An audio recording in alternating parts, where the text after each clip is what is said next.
আমাদের এখানে আমাদের বর্তমান আউটপোস্টে এখানে গত 22 তারিখ আমাদের কাছে একটা ইনফরমেশন এসেছিল যে একটা টমটম চুরি হয়েছে।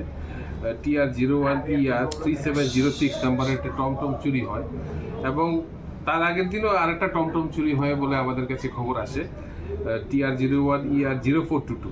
তো এখানে কয়েকটা টমটম চুরির ইনফরমেশন আমাদের কাছে এসেছিল।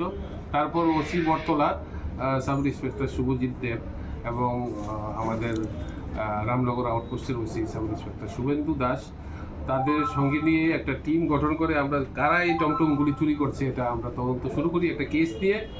পরবর্তী সময়ে আমরা আমাদের তদন্তে উঠে আসে যে শিবু সাহা নামে একটি যুবক, তার বাড়ি হচ্ছে আড়ালিয়া, সে এই টমটমগুলি চুরি করছে। তার সঙ্গে কিছু সহযোগী আছে, সজল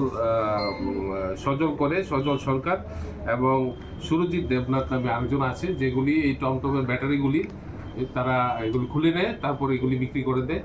তো আমরা এই তদন্ত নেমে আমাদের তদন্তকারী দল যে সাব ইন্সপেক্টর আইও যে আছে দিলীপ দাস, আর তাকে নিয়ে এই টিমটা আমরা একটা তদন্ত চালিয়ে আমরা 3টা চুরির টমটম উদ্ধার করি।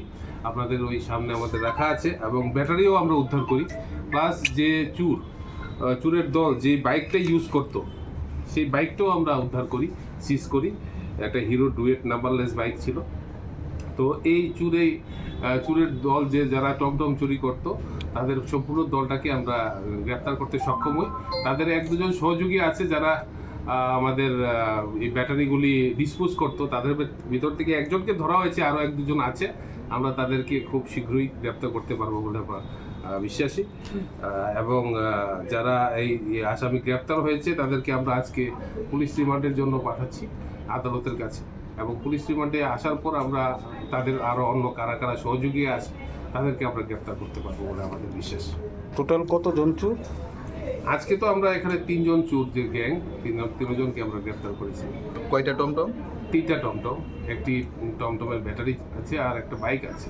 টমটমটা চুরি করে নিয়ে সে কি করতো বা কোথায় বিক্রি করতো এই ব্যাপারে কিছু জানা গেছে? টমটমের তাদের মোডাস অপারেন্ডি হচ্ছে টমটমের ব্যাটারি খুলে নিত, ব্যাটারিগুলি প্রথমে বিক্রি করতো, পরবর্তী সময়ে এটাকে ডিসম্যান্টেল করে বিক্রি করতো।